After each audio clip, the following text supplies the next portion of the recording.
આમોદ નગર સહિત પંથકમાં હાલ વરસાદે વિરામ લીધો છે, ત્યારે હાલમાં ભારે ઉકળાટ અને બફારાના કારણે સરીસૃપ પ્રાણીઓ બહાર નીકળી રહ્યા છે, જેથી લોકોમાં ભય સાથે ગભરાટ ફેલાઈ રહ્યો છે।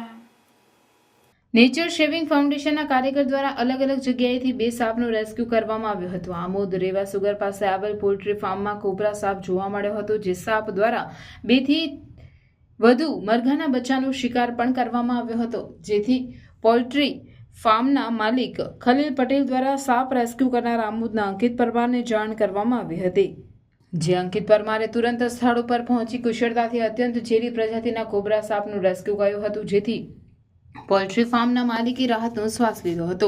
ત્યારબાદ આમોદમાં આવેલી આંબેડકર નગર સોસાયટીમાં રહેતા પ્રવીણ શંકરભાઈ પરમારના મકાનના બાથરૂમમાં દરગોઈ નામની પ્રજાતિનો બિનઝેરી સાપ ઘૂસી ગયો હતો, જેનું પણ નેચર સેવિંગ ફાઉન્ડેશન અંકિત પરમારે કુશળતાથી રેસ્ક્યુ કર્યું હતું।